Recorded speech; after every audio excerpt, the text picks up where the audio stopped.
자, 1교시에 여러분들 처음 뵙고 이 법에 관련되는 특징 이런 것들이 설명이 되었습니다.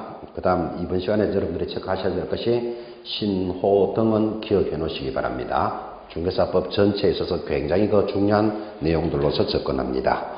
자, 이제 2교시 3페이지 상단에 가니까 이 법의 법적인 성격이 나타났습니다. 성격에 일단 동그라미를 딱 합니다. 자, 성격은 출제도 되었고 또 중요하니까 새기셔야 됩니다. 성격하고 들어왔는데 이 공인중개사법을 공부해 보신 분이거나 앞으로 공부할 여러분들은 이 법은 이런 성격이 준비가 되어 있습니다. 그러면 성격하고 있으니까 좀 더 잘 전달하고 싶어서 되물어봅니다. 사람들도 나름대로 성격이 있죠, 그죠? 그러니까 이 법도 성격이 있는 거예요. 그래서 이 법의 성격 이렇게 이제 출발했는데 본인은 어떤 성격이 있습니까? 한마디로 모르는 성격. 모르는 성격. 본인은 어떤 성격입니까? 한번 연구해보라는 뜻입니다. 옆에 분 대답 준비하고 계십니다. 빨리 이야기하셔야 돼요. 본인은 어떤 성격? 다혈질적인 성격이다. 어떤 성격입니까? 저는 우유부단한 성격. 아, 우유부단한 성격이다. 본인은 어떤 성격입니까? 시작만 잘하고 끝을 못 내는 성격. 그럼 우유부단한 성격하고 같은 말인데, 그 뭐 비슷한 표현입니다. 그렇습니다. 사람들도 나름대로 성격이 있죠. 어떤 분은 제가 물어보니까 어떤 성격입니까? 이러니까 까칠한 성격입니다. 이런 사람도 있었고, 또 어떤 분은 나는 좀 부정적인 성격입니다. 그런 말은 잘 안 하는데 또 그렇게 하시는 분도 있었습니다. 자, 지금 요구하는 것, 여러분들 사람 나름대로 성격이 있듯이 이 중개사법도 성격이 있다니까요. 그래서 이 성격은 출제가 되었고 중요하기 때문에 짚으셔야 되는데, 첫째, 중개업에 관한 일반법적 성격이다. 일반법의 밑줄을 딱 긋습니다. 그래서 이런 일반법을 다른 표현으로는 기본법이다 이렇게 말하는데, 기본법적 성격이라는 말은 중개행위를 함에 있어서 가장 기본이 되는 법이다 그런 뜻이에요. 다시 말하면 여러분들이 나중에 중개행위를 할 때, 쉽게 말하면 아파트를 사고 팔거나 이렇게 중개를 할 때는 도로교통법 이런 거 보고 하는 거 아닙니다. 변호사법을 보고 하는 게 아니고 가장 기본이 되는 법이 뭐다? 중개사법입니다. 그래서 중개사법은 기본법적 성격이다 이렇게 말하는 겁니다. 두 번째 성격으로는 민법과 상법에 대한 특별법적 성격입니다. 특별법에 밑줄 딱 긋습니다. 그러면 이 법은, 공인중개사법은 특별법의 성격을 가지고 있더라. 그러면 특별법이라는 말은 여러분이 학창시절에도 들으셨지만 특별법 우선의 원칙 이런 말 들어보셨나요? 그럼 어떤 법이 충돌을 하면 특별법부터 먼저 해석하는 성격이 있습니다.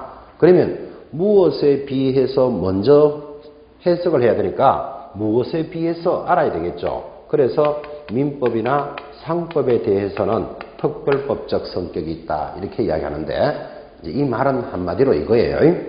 어떤 사건이 이거죠. 공인중개사법에도 있고 민법에도 있고 상법에도 있다. 똑같은 내용이 각 법에 다 있더라고.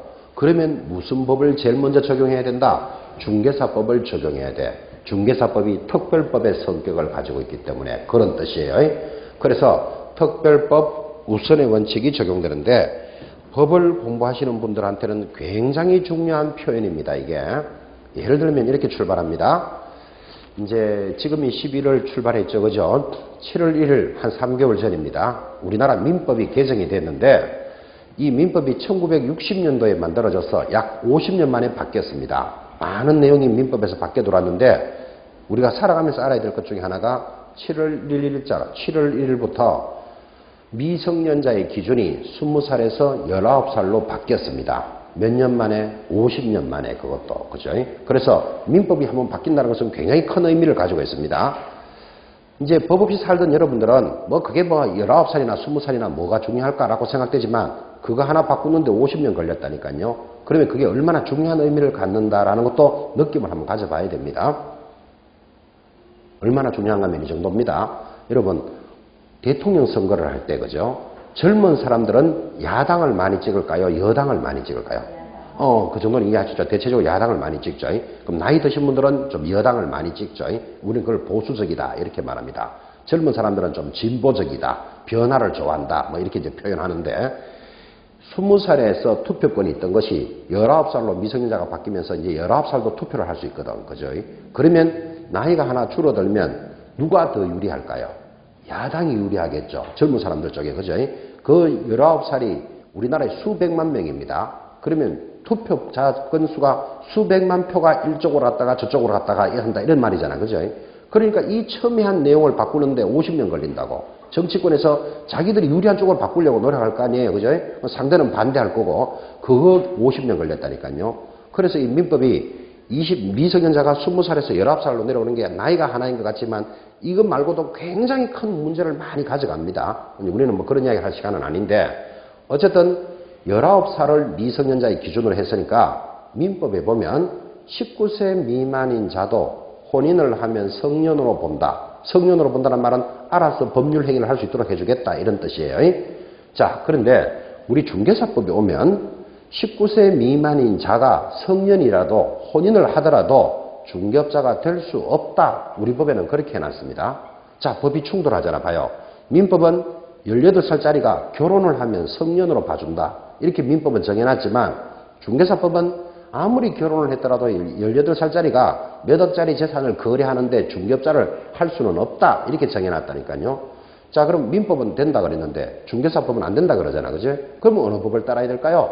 하면 중개사법을 따라야 돼. 중개사법은 민법이나 상법에 비해서 특별법이기 때문에 그렇다. 그래서 이 법은 특별법적 성격입니다.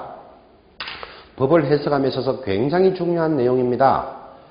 여러분 민법을 공부해 보시면 그죠? 계약 자유의 원칙 이런 게 있어요. 그 아주 중요한 자본주의 원칙인데 여러분 너무나 잘 알다시피 이 아파트를 1억에만 팔아라 이런 법이 있다 없다? 없죠. 8천만 원에 팔아도 되고 1억 5천에 팔아도 되고 저 사람에게 팔아도 되고 이 사람에게 팔아도 되고 또 팔아도 되고 안 팔아도 되고 그죠? 봐요. 계약이라는 것은 전부 자유를 부과하는데 우리 중개사법에는 딱 오면 두 사람이 계약이 체결이 되면 계약서를 작성하고 반드시 작성하라 그랬습니다. 민법은 해도 되고 안 해도 되는데 또 이 계약서를 5년 동안 보존하라 이렇게 돼 있다니까요. 자, 민법은 자유롭다. 해도 되고 안 해도 되는데 중개사법은 이렇게 해야 된다. 이랬으니까 법이 충돌을 하더라고요. 그러면 어느 법을 따라야 된다? 중개사법을 따라야 된다고. 중개사법은 민법이나 상법보다 먼저 해석하는 원칙이 적용되더라. 그죠? 그래서 이를 특별법적 성격이다. 이렇게 말하는 거예요. 자, 세 번째 이 법은 이런 성격을 가져갑니다. 공법과 사법의 중간법인데 이 중간법이라는 성격은 사회가 발달하면서 만들어지니까 다른 말로는 사회법 그렇게도 말해요. 자, 이 중간법이라는 것은 한마디로 공법과 사법이 섞여 있는 법이다. 그런 뜻이에요. 자, 공법과 사법이 섞여 있는 법이다. 라는 말이 나올 때마다 여러분에게 그림으로 자꾸 전달을 합니다. 그림은 이렇게 그립니다. 세상에 법이라는 법은 공법 아니면 사법 이렇게 두 가지 법이 있습니다. 대표적으로 공법은 국가가 관리하는 법을 공법이라 그럽니다. 자, 국가가 관리하는 법이 어떤 게 있죠? 대표적으로 헌법 이런 게 있습니다. 또 형사소송법, 형소법 이런 게 있는데 여러분 우리 형사소송법에 보면 어떤 사람이 행위를 위반하게 되면 1년 징역 1,000만 원 벌금에 처한다. 이런 말 들어보셨죠? 자, 그러면 1년 징역을 처하는 것은 개인이 처하는 겁니까? 국가가 처하는 겁니까? 국가가 하는 거지 개인이 1년 징역 보내겠다. 이런 말은 없잖아. 그죠? 이런 것들은 국가가 관리하는 법이에요. 국가가 관리하는 법을 뭐라고 부른다? 공법이다. 이렇게 불러요. 여러분들이 공부하고 계시는 부동산 공법하고는 성격이 달라요. 일단은 국가가 관리하는 법, 공법. 그럼 사법은 뭡니까 하면 개인과 개인에 관련되는 법을 사법이다. 그래요. 자, 사법은 개인들이 관리하는 법이에요. 그러면 개인과 개인에 관련되는 사법이 대표적으로 민법, 상법 이런 게 있습니다. 자, 민법에 보면 두 사람이 계약이 체결이 되면 서로 상호 성실하게 계약을 이행해야 된다. 개인과 개인에 관련되는 법이 정해져 있다니까요. 자, 그러면 세상의 법이라는 법은 공법 아니면 사법 두 종류만 있고 여기 가깝게 서울대학이 있는데 서울대학교 법과대학이 그래도 우리나라 최고의 대학이죠. 거기 가보시면 공법학과 사법학과 과가 두 개 있습니다. 그리고 공법을 연구하는 과, 사법을 연구하는 과다. 그런 뜻이겠죠. 그러니까 세상의 법이라는 법은 공법 아니면 사법 두 종류만 있는데 지금 우리가 공부하고 있는 공인중개사법을 딱 들고 이것은 무슨 성격입니까? 이렇게 물으면 공법적인 요소도 포함하고 있고, 즉 국가가 관리하는 법의 부분도 있고, 또 개인과 개인에 관련되는 법이 포함되어 있는 중간법이다. 이렇게 이야기합니다. 그래서 우리 중개사법은 이런 중간법의 성격을 가지고 가는데, 이는 사회가 발달하면서 만들어지니까 사회법이다. 이렇게도 이야기하더라. 그런 뜻이에요. 이 사회가 발달하면서 만들어지는 중간법은 이 법 말고도 많이 있습니다. 뭐 노동법이라든지 이런 것도 굉장히 많이 있는데, 자, 그러면 우리 중개사법을 이제 앞으로 공부해 보시면 뭐를 위반하면 3년 징역 2천만 원에 처한다. 이런 게 있습니다. 이거는 국가가 관리하는 부분입니다. 그 다음 어차피 중개사법은 개인과 개인의 거래에 관련되는 내용이 더 많습니다. 사법적인 요소도 당연히 있겠죠. 그래서 둘 다를 포함하고 있는 중간법의 성격입니다. 이거를 항상 여러분한테 이렇게 그림으로 전달을 하는데 이걸 그림으로 눈에 안 익혀 놓으면 이런 질문에 당하기 때문에 그래요.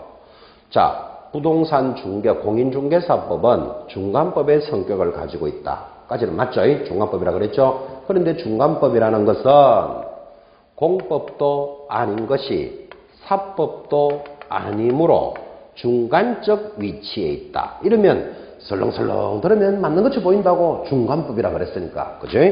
이렇게 들어가면 틀립니다. 중간법이 뭐라 그랬죠? 공법적인 요소도 있고 사법적인 요소를 포함하고 있는 중간법이라 그랬지, 공법도 아닌 것이 사법도 아니므로 중간적 위치에 있다 하면 틀린다니까요. 그래서 자꾸 그림을 그려주는 이유가 거기 있습니다. 눈으로 자꾸 익히셔야 돼요. 그래서 통통한 중간법이지 날씬한 중간법이 아닙니다. 이렇게 그림으로 딱 새겨 놓으셔야 돼요. 중간법 하는 개념을. 네 번째, 이 법은 국내법적 성격을 가져갑니다. 자, 국내법이라는 말은 우리나라 국내에만 적용되는 법이다. 그런 뜻이에요.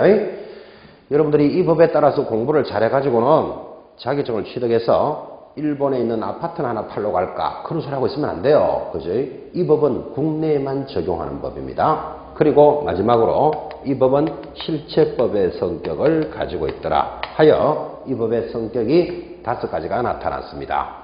첫 시간에 서론으로서 잘 봐놓으셔야 됩니다. 이게 성격이 5가지가 딱 들어왔는데 썩 중요한 단어는 아니지만 하나, 둘, 셋, 넷, 5가지로 딱 끊어진다는 말은 하나를 싹 바꾸고 틀린 것을 찾아라를 문제가 준비되어 있다고 이게. 그죠? 이렇게 기출된 부분도 있습니다. 출제된 부분도 있으니까 성격은 잡고 계셔야 됩니다. 사람마다 나름대로 성격이 있듯이 법에도 성격이 있다니까. 그죠? 그래서 이 공인중개사법은 첫째 무슨 성격? 기본법의 성격. 중개행위를 할 때 기본이 됩니다. 두 번째는 공법과 사법이 섞여 있는 중간법적인 성격. 세 번째는 특별법적 성격. 민법이나 상법보다 먼저 해석하는 성격을 가져갑니다. 네 번째, 국내에만 적용하는 국내법적 성격. 마지막으로 실체법의 성격을 가지고 있더라. 자, 이렇게 전달해 줬는데도 불구하고 이제 시험 지문에서 이런 거 나오겠죠. 이 법은 절차법으로서의 성격을 가지고 있다. 이런 말 더 가면 X잖아. 그죠? 거기 실체법 옆에다가 절차법 X 이렇게 적어야 잘 적는 학생이에요. 그죠? 내용만 전달받는 게 아니고 이렇게 들어오면 틀린다. 이런 것도 딱 이렇게 대비를 해 놓으셔야 됩니다. 자, 그래서 이제 이 법의 성격을 보셨고 이제 3번 내려오면 이제 본론으로 접어듭니다. 공인중개사법의 제정 목적 갈로 열고 법 제1조 이제 드디어 제1조를 출발합니다. 자, 지금까지 단원이 서론이었다면 이제 이 법 제1조는 목적에 대해서 제시를 합니다. 자, 목적이라고 이제 단어가 들어왔는데 항상 어떤 법이든지 법을 만들 때 제일 앞에 이 목적을 딱 겁니다. 이 법은 이래서 만들었다. 이게 목적이잖아. 그죠? 목적 한번 볼까요? 1번 직접 목적 그렇게 해놓고 부동산 중개업을 건전하게 지도 육성하고 공정하고 투명한 부동산 거래 질서를 확립하여 마지막 국민 경제의 이바지함을 목적으로 한다 하여 이제 목적이 나타났습니다. 제가 이 목적을 읽었는데 1, 2, 3을 그죠? 여러분이 지금 읽었던 정도의 내용을 딱 들으시면서 이게 어떻게 출제가 됐는가를 한번 연습을 한번 해보는데, 지금 시험이 계속 이야기했지만 시험이 1회 시험으로부터 지금 24회 시험이 끝났고, 이제 여러분들은 25회를 대비하는 수험생들입니다.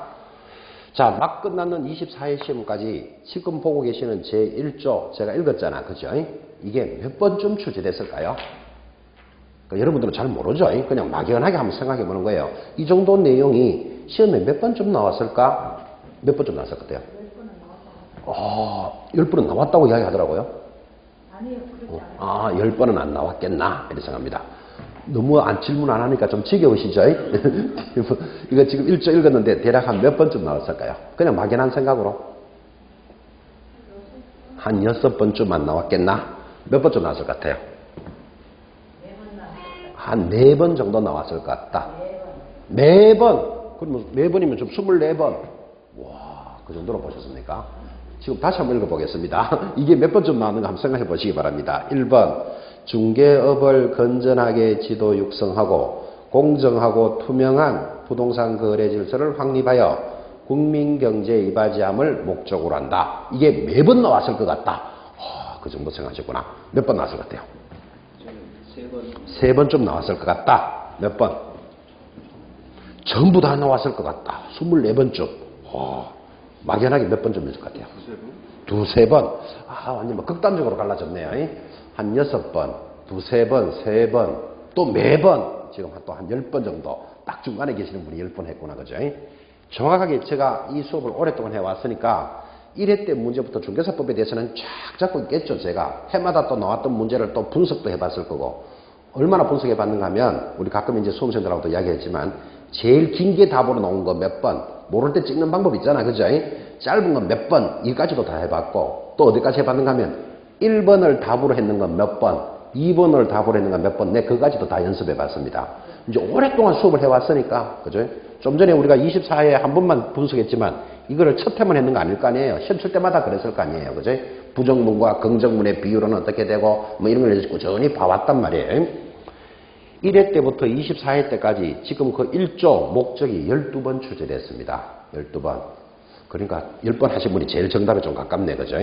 자, 12번이 출제되었다. 이 말은 2번 칠 때마다 한 번씩 나와야 12번 나오잖아요. 그러면 그 말을 조금 더 강조하면 매번 나옵니다. 이렇게 강조해야 돼. 그러니까 제1조는 중요합니다. 이러고 지나가면 안 되고 2년에 한 번꼴로 출제되기 때문에 좀 과장되게 설명하면 그냥 무조건 나옵니다. 이렇게 접근하셔야 됩니다. 자, 그러면서 또 이런 것도 한번 볼 수 있습니다. 여러분은 잘 모르시겠지만 1회 시험이 85년도에 있었습니다.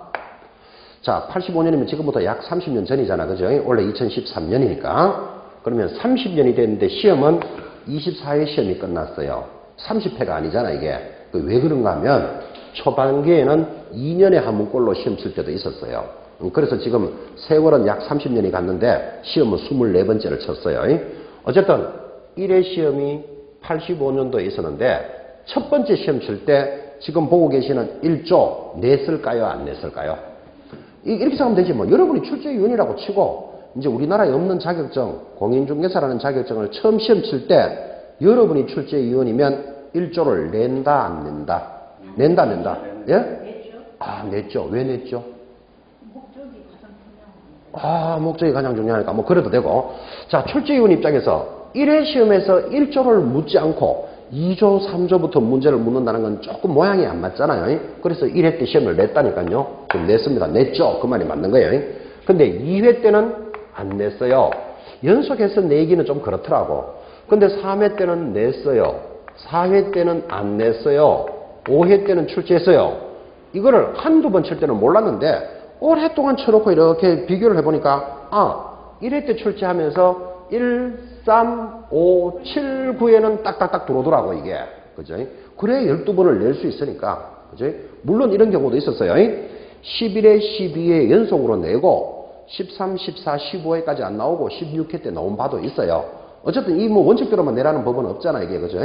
어쨌든 많은 내용들을 한두 번 했을 때는 몰랐는데 오랫동안 놓고 보니까 이게 이렇게 들어오네. 이것도 올 때가 되었네. 이거는 지금 피할 때가 되었네. 이게 느낌이 와요. 이게 오랫동안 보면. 자, 반대로 이제 역습. 지금 시험이 24회 시험이 막 끝났잖아. 그죠? 그럼 24회 시험 문제는 우리가 들고 있다니까, 지금. 24회에서 출제했을까요? 안 했을까요? 안 합니다. 이제 요런 형식으로 따라간다니까, 이게. 그죠? 23회 때 문제 우리 들고 있습니다. 나왔을까요? 안 나왔을까요? 나왔어요. 그죠? 아, 그러면 이렇게 접근하니까 중요한 것은 여러분들이 준비하시는 25회에서는 나올까요? 안 나올까요? 답은 모른다지 뭘 나올까요? 뭐 나와봐야 알지. 일단 모르죠. 그런데 모르지만 나올 가능성은 높아요.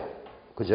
자, 그러면 1조를 공부하면서 제1조는 이렇게 돼 있고 중요한 내용입니다 하고 지나가는 것 하고 여러분 입장에서 나옵니다 하고 접근하는 것은 공부하는 사람의 자세가 달라져요. 그래서 1조는 중요합니다. 지금 이야기를 한 거예요. 자, 그러면 이제 이런 식으로 1조 목적은 잡아야 되는데 지금까지 12번 정도가 나왔다면 어떤 모습으로 나왔을까요? 이것도 우리가 다 분석이 돼 있다고. 그죠? 지금 나왔는 문제가 다 있으니까 이렇게 나오는 것이 제일 많이 나왔던 방법입니다. 어떻게 나오는가 하면 지금 읽었던 그것을 세 줄로 돼 있지만 5가지로 나누습니다. 1, 2, 3, 4, 5 5가지로 나누는 것을 분설한다 그래요. 왜 5가지로 나누어서 설명할까요? 4가지도 아니고 5가지로. 여러분들이 만나는 시험이 오지선다형이거든. 그러니까 항상 5가지로 끊어놓고 이 중에서 맞는 것, 틀린 것을 찾으세요. 이렇게 나간다니까요. 이렇게 가장 많이 나왔는데 자, 이것을 지금 그 읽었던 내용을 5가지로 나누면 이렇게 되겠죠.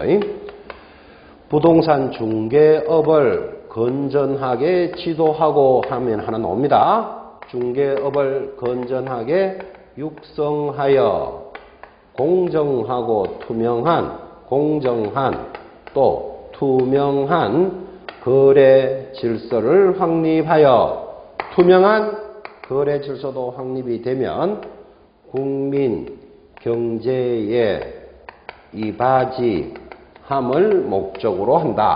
이렇게 5가지로 나누어지죠. 자, 이렇게 5가지로 나눠놓고는 가장 많이 나왔던 방법 1개를 지웁니다.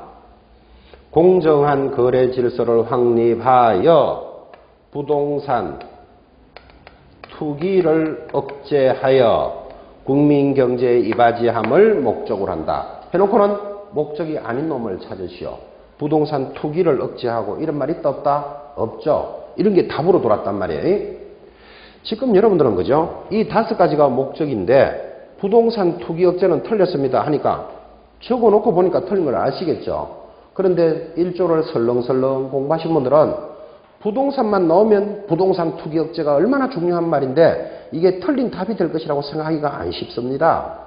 특히 부동산에 관련되는 수요 공급을 조절하고 이런 말들은 부동산 학개론 등을 통해서 수요 공급의 조절 마르고 닳도록 듣습니다. 여러분들. 이게 또 부동산에 있어서 수요 공급의 조절이라는 말이 얼마나 중요한가 하면 여러분 그런 말 들어보셨나요? 요즘은 미분양 아파트가 많이 있다. 들어보셨나요? 그래서 깡통주택이 만들어졌다. 이런 말도 들어보셨나요? 자, 미분양 아파트가 왜 생겼습니까? 뭐 할 이야기가 많죠. 뭐 양도세가 비싸다, 뭐가 어떻다, 뭐 가격이 어떻다 할 말도 많겠지만 가장 중요한 말 수요 공급을 조절 못해서 그런 거라. 그죠? 그러니까 아파트를 만 채를 지어놨는데 사는 사람이 5천 명밖에 없어. 그러면 5천 세대는 미분양되잖아. 그죠? 그러니까 부동산에 있어서 수요 공급의 조절이라는 말이 얼마나 중요하냐 이 말이에요. 그죠?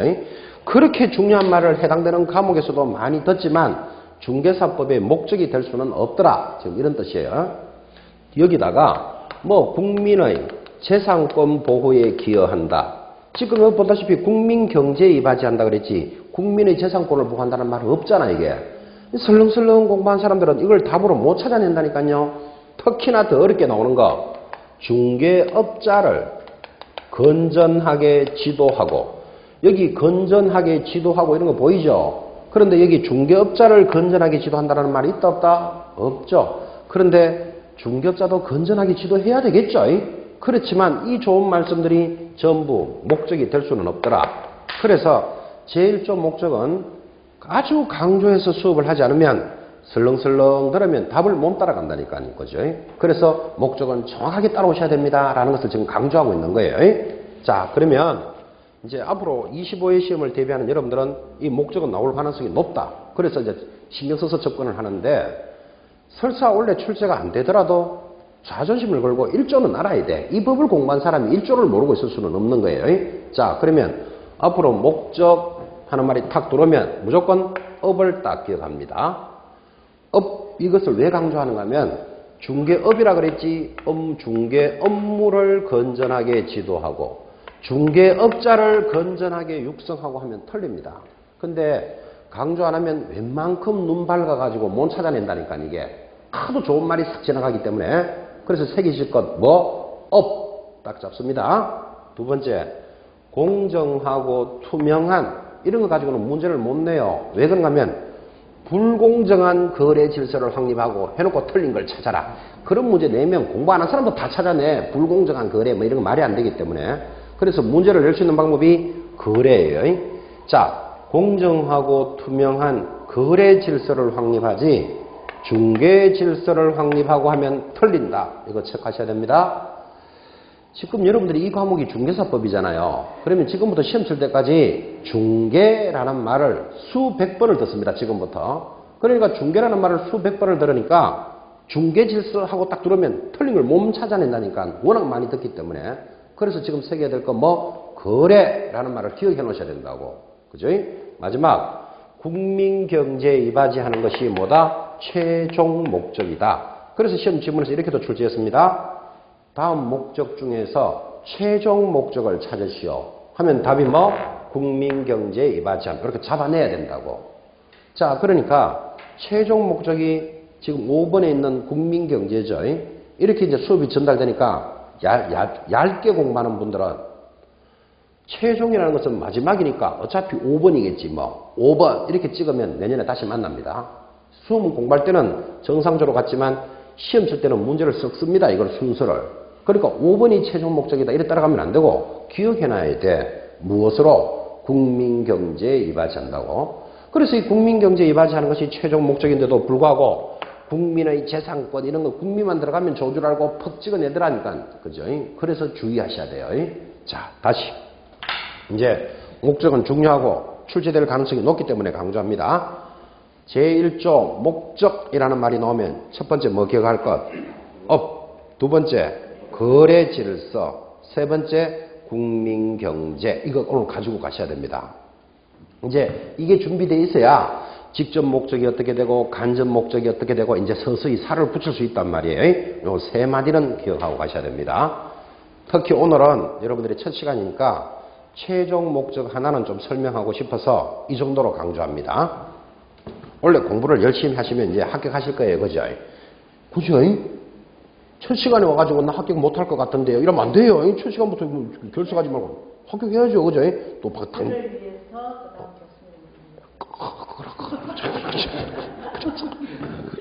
위해서 저를 위해서 교수님.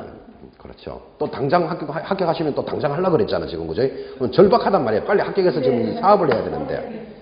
그러니까 원래 이제 열심히 하시면 합격하시겠죠? 하실 거예요. 그럼 합격을 해서 딱 합격하면 이제 중개사무소를 차리잖아, 그죠?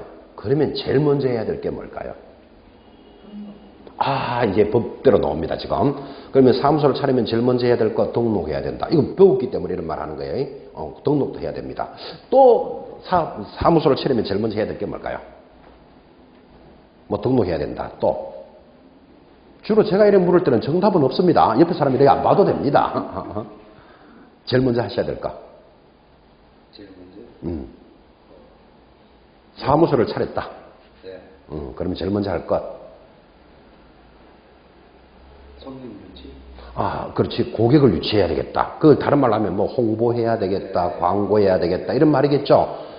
사무소 차려서 자기 사업을 딱 시작하면 제일 먼저 해야 될 거. 마케팅이죠. 마케팅.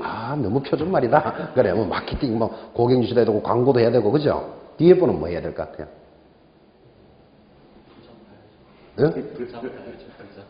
도장 파야 된다고?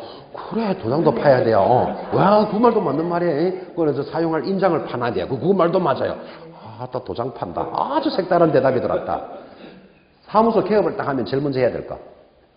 본인 같으면. 물건을 확보하고, 그걸 말하면 고객도 확보해야 되고, 그 말은 꼭 광고 유치해야 되고, 이 말이죠. 그 말은 마케팅 해야 되고, 이 말하고 다 같은 말이에요. 그죠? 근데 제가 생각하기는 그 말 다 맞는 말씀이에요. 뭐 등록도 해야 된다. 근데 제 생각으로는 청소도 해야 돼요. 사무소를 차리면. 간판도 달아야 되고. 뭐 맞잖아. 그죠? 해야 될 게. 근데 그거보다도 제일 중요한 게 뭔가 하면 개업식을 해야 돼요. 왜 그러냐면 어떤 사업이든 사업을 딱 시작하면 내 주변에 있는 사람들한테부터 먼저 알려야 돼. 그래서 개업식이라는 게 필요한 거예요. 여러분 잘 알다시피 내가 개업을 해서 이 중개업을 하고 있는데 내 친동생이 언니가 오빠가 하는 줄을 모르고 다른 사람한테 거래해가지고 아파트를 사서 수수료 300만 원 줬다. 이런 소리 들어봐요. 분통 터지지. 그러니까 주변에 있는 친구, 친척한테 먼저 알리는 게 개업식이에요. 모르는 사람에게도 내가 이 일을 한다라고 알려야 될 판에 가까이 있는 사람들한테는 알려드리는 게 우선이잖아요. 그죠? 그래서 모든 사업, 구멍가게든 뭐든 하면 제일 먼저 개업식을 한다니까요. 여러분 개업식 하는데 혹시 가보셨습니까? 대지머리도 하나 갖다 놓고 절도 하고 어떤 분은 뭐 명태도 걸어놓고 이래요. 교회 다니는 사람은 잘 모르겠지만 어쨌든 이제 이렇게 저렇게 이제 사무소 알리는 개소식을 하는데 개소식을 해보면 그죠? 친구가 꽃다발 하나 들고 옵니다. 또 맥주도 한 2병 들고 와서 야, 너 그동안에 고생해서 이제 중개사무소 차린 것을 축하한다. 우리말로 하면 사장이 된 것을 축하한다. 이런 뜻이에요. 그래서 꽃다발을 전달하면서 뭐라고 묻는가 하면 야, 근데 너는 이 업을 하는 최종 목적이 뭔데? 이렇게 물으면 뭐라고 대답하셔야 돼요? 그런 소리 하면 시험 떨어져요. 지금 최종 목적이 뭐다? 국민경제 이바죠. 그래, 지금 제가 개업 인사말 가르치고 있는 거예요, 지금. 그러지? 이거 하나는 가져가셔야 돼요. 그래야 되지, 돈 벌라고 이런 말이 어디 있는데, 여기 지금. 그지? 그래서 다시, 목적에서 최종 목적 하나는 가져가야 된다니까요. 최종 목적이 뭐라고요? 국민경제 이바지함. 친구가 와서 그죠? 꽃다발을 탁 주면서 야, 너 이 업을 하는 최종 목적이 뭔데? 이러니까 국민경제 이바지함을 목적으로 한다. 이렇게 대답을 하면 친구가 어떤 생각을 하겠습니까? 친구가 맛이 같구나 이렇게 생각하겠죠. 어디 뭐 가방 들고 공부한다고 뭐 왔다 갔다 하던데 저 드디어 선수가 맛이 좀 같구나 이렇게 생각하면서 냉수를 떠옵니다. 찬물 냉수를 떠가지고 자, 네 냉수 한 잔 먹고 다시 이야기해봐라. 이 업을 하는 최종 목적이 뭔데? 하고 물으면 뭐라고 대답하셔야 돼요? 그렇지. 배운 게 그거잖아. 그래도 국민경제의 이바지함을 목적으로 한다. 이렇게 이야기하셔야 돼요. 지금 개업 인사말 가르치고 있는 거예요. 두 번쯤 이렇게 이야기하면 친구가 이제 심각해집니다. 처음에 꽃다발을 줄 때는 국민경제의 이바지한대요. 찬물 냉수 한 잔 마시고도 또 국민경제의 이바지한다. 이러면 친구가 휴대폰을 딱 꺼내가지고 119를 딱 눌러요. 그래가지고 통화 누르면 지금 이제 앰뷸런스 부를 판이에요. 휴대폰 딱 꺼놓고 다시 말해봐라. 최종 목적이 뭔데? 그러면 그때도 국민경제에 이바지한다. 그러면 이제 실려가요. 개업식도 못하고. 그지? 세 번째쯤 물으면 돈 벌라고 그래야 되지. 아, 이게 세 번이나 묻는데도 국민경제에 앰뷸런스 실려갑니다. 앰뷸런스. 그지? 아, 이거 이 정도로 이야기해가지고 국민경제에 이바지한다고 심었습니다. 이제. 그지? 이 정도로 강조를 했는데도 불구하고 내년 10월 달에 모의고사 칠 때 최종 목적이 아닌 것, 국민의 재산권 이런 거 나오면 X죠. 이런 거를 팍 찍는 수험생 나와요. 그때 제가 이렇게 생각해요. 말은 안 하지만 집 애가 왜 공부 못하는지 내가 안다. 이까지 생각해요. 그죠? 이제 악담할 수 있는 까지 다 하는 거예요. 그래서 오늘 목적에서 확실하게 3가지를 심었습니다. 중요한 일조이기 때문에. 자, 다 정리해서 목적하고 들어오면 제일 먼저 기억해야 될 거 뭐? 업. 다른 건 몰라도 돼요. 업. 두 번째, 거래 질서. 최종 목적이 무엇입니까? 국민경제 이바지함. 개업식 인사말까지 다 가르쳐 놨습니다. 꼭 시험에 합격하셔서 개업을 하거든. 개업한 데 가서 여러분이 한번 물어주시기 바랍니다. 이 업을 하는 최종 목적이 뭔데? 이렇게 물어보면 대답이 뭐라고 나와야 됩니까? 국민경제가 나오는지를 꼭 한번 연습해 보시기 바랍니다. 공부했는 사람은 그죠? 최종 목적이 뭔데? 하면 국민경제 이바지한다. 이러면 돼요. 공부 안 한 사람은 야, 너 이 업을 하는 목적이 뭔데? 이래 물으면 처음부터 다 읽어야 돼. 중개업을 건전하게 지도 육성하고 공정하고 투명한 다 읽어야 되니까 앞으로 공부한 사람하고만 사귀시기 바랍니다.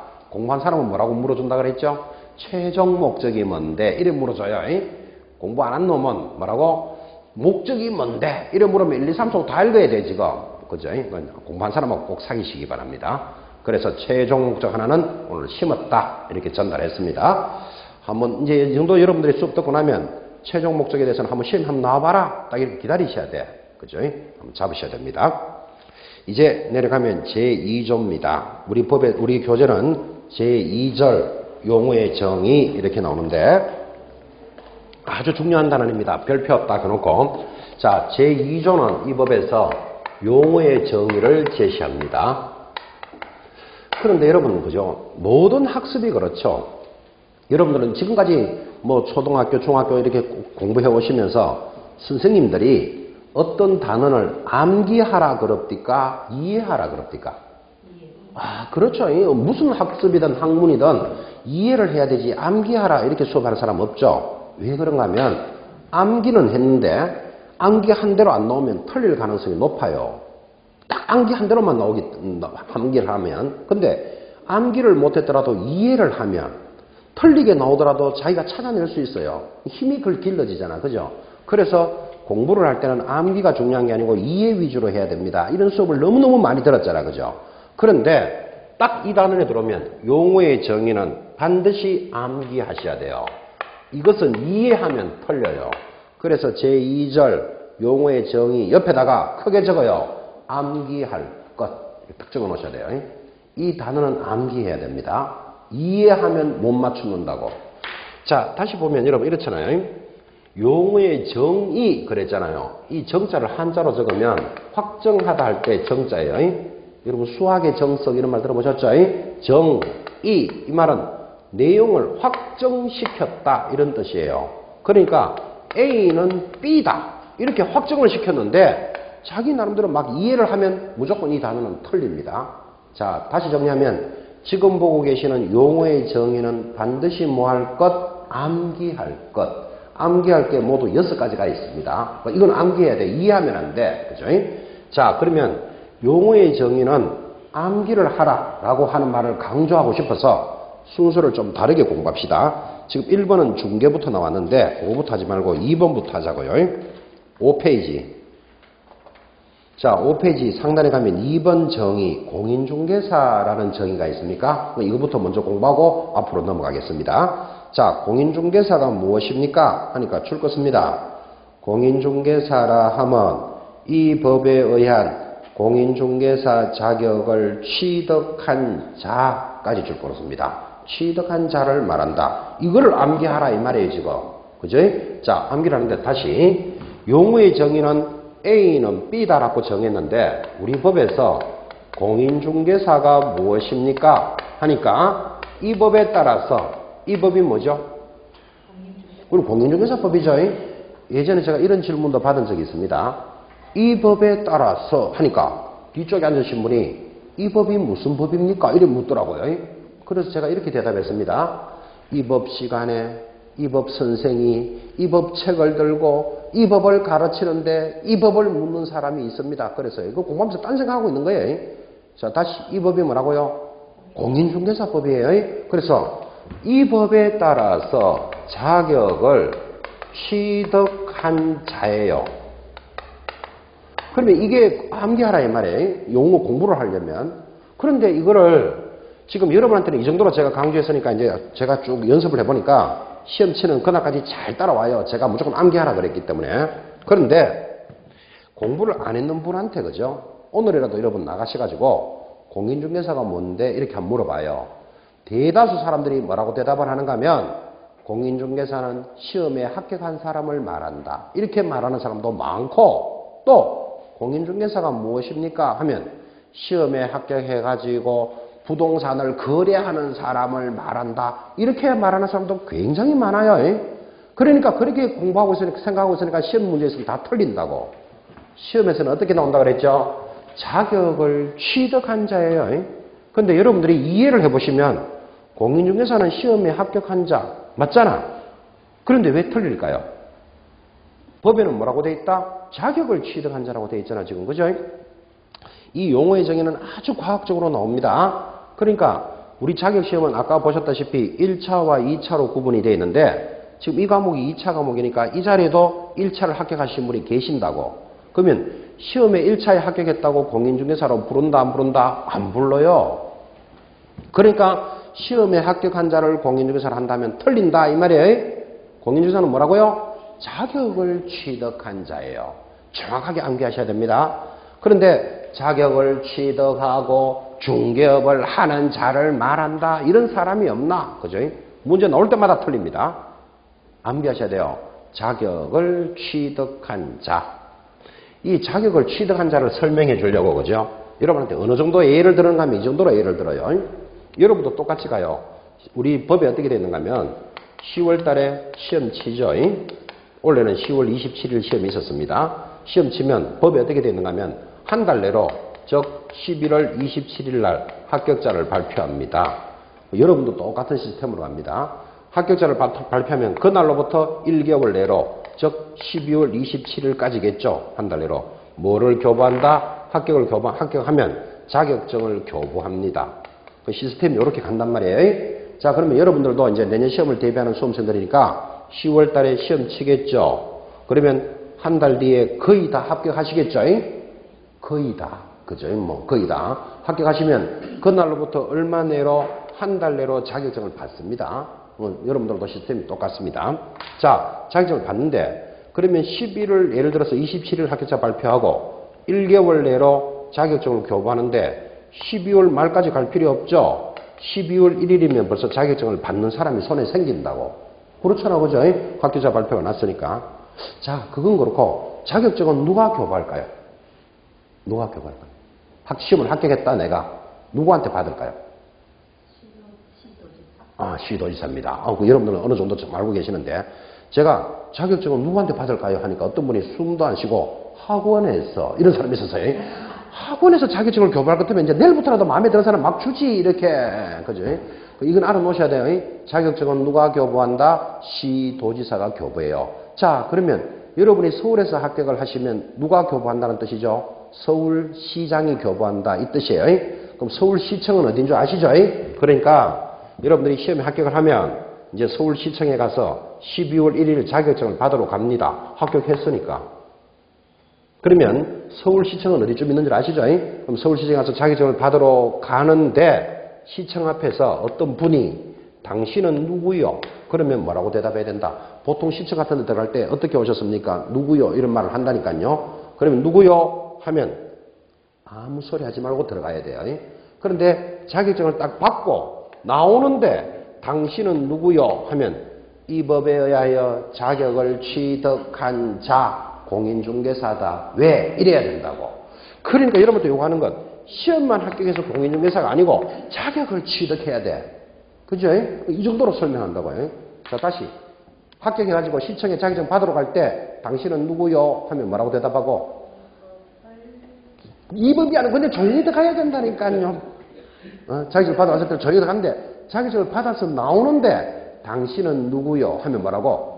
이 법에 의하여 자격을 취득한 자 공인중개사다. 왜? 이렇게 물어야 된다고. 어디서부터 공인중개사 되는가 이해하시겠습니까? 시험만 합격해서 공인중개사 안 된다는 걸 지금 이 정도로 강조했다니까요. 법에는 어떻게 돼 있다? 자격을 취득한 자예요. 시험 합격한 자가 아니라 이 말이에요. 그죠? 그래서 이 취득한 자라는 개념을 딱 잡으셔야 됩니다. 더 중요한 게 있습니다. 그러면 공인중개사는 자격을 취득한 자인데 이 공인중개사가 세 사람이 있어요. 그래서 중요한 거예요. 지금 줄 거는 거 밑에다가 적어 놓으셔야 돼요. 2번 소속 공인중개사, 이런 사람도 있고, 세 번째는 공인중개사인 중개업자, 이런 사람이 있어요. 자, 여러분들은 아마 이제 처음 공부하시는 전부 다 왕초보들입니다 라고 제가 생각을 하고 출발하는데, 오늘 첫 시간이니까 그래야 되죠. 전부 왕초보들을 대상으로 공부하는데, 공인중개사가 세 사람이 있다는 것을 모르는 사람도 너무너무 많습니다. 자, 우리 법에서는 공인중개사가 누구라고요? 이 법에 의하여 자격을 취득한 자가 공인중개사입니다. 그 다음 소속 공인중개사는 자격을 취득하고 어딘가에 소속이 되어 있습니다. 그럼 소속이 됐으니까 우리는 이 공인중개사를 직원이다 이렇게 부릅니다. 직원. 세 번째, 이 공인중개사인 중개업자인 이 공인중개사는 자격을 취득하고 자기 이름으로 등록을 한 자입니다. 그러니까 공인중개사가 있지만 다 다르다고. 그런데 일반적으로 공부를 설렁설렁 한 사람은 공인중개사가 세 사람이 있다는 것조차도 몰라요. 근데 이거를 모르니까 수업에서 단원이 나올 때마다 이해를 못하는 거예요. 누구 공인중개사, 어떤 공인사를 이야기한다는 구분을 못하니까. 그래서 오늘 첫 시간에 이거 잡아주셔야 돼요. 자, 첫 시간에 잡아야 될 거. 공인중개사가 무엇입니까? 하면 뭐라고 대답한다? 자격을 취득한 자 됐고, 자격을 취득한 자가 모두 몇 사람이 있다? 세 사람이 있다. 이건 잡아놔야 돼. 그죠? 그리고 이 세 사람이 다 다르다니까요. 자, 확인해 봅시다. 자, 1번 공인중개사는 자격을 취득한 자예요. 이 사람 자격증이 어디 있을까요? 자격을 취득했는데 무슨 시청에 있어요, 지금? 자격증이 어디 있을까요? 하면 우리말로 하면 장농 속에 있어요. 장농에 있는 사람을 공인중개사다 이렇게 불러요. 두 번째, 이 2번은 자격을 취득하고 어디가에 소속이 되어 있잖아요, 지금. 자격증이 어디 있을까요? 사무실에 게시하도록 되어 있어요, 법에. 직원들은. 세 번째, 공인중개사인 중개업자는 자격을 취득하고 자기 이름으로 등록한 자라 그랬잖아요, 그죠? 이 사람은 자격증이 어디 있을까요? 역시 사무실에 게시하도록 되어 있어요. 자, 어쨌든 1, 2, 3번이 모두 다른 사람이다는 기억해야 된다고. 되겠습니까? 그런데 공부를 1년 이상 하신 분도 공인중개사가 세 종류가 있다는 것을 모르는 사람 많습니다. 여러분 보다시피. 그죠? 이제 오늘부터는 이제 이렇게 따라가는 거예요. 이건 암기해야 돼. 자, 그래서 용어의 정의는 이해하면 안 되고 암기하고 싶어서 2번부터 먼저 공부했어요. 암기를 시키려고. 아, 이건 암기해야 되는구나. 그냥 시험에 합격한 사람이다. 또는 뭐 자격을 취득해서 중개업을 하는 사람이다. 나름대로 자기 마음대로 이해하면 안 된다니까. 그죠? 자, 다시. 공인중개사가 뭐죠? 자격을 취득한 자. 이런 자격 취득한 자가 몇 종류가 있다? 세 종류가 있다. 세 종류가. 근데 세 종류가 있는데 모두 다른 사람들이다. 됐습니까? 거기까지는 잡고 계셔야 됩니다. 그래서 용어의 정의는 암기해야 된다. 2번부터 먼저 공부했습니다. 이제 다시 앞으로 돌아가서 1번 정의 공부해야 됩니다. 3페이지 가운데 보니까 1. 중개라는 게 출발하는데 이게 제일 중요하겠죠. 제일 중요하니까 1번에 걸어놨을 거 아니에요. 그죠? 우리 양도 많습니다. 잠깐 쉬었다가 중개부터 다시 체크합시다.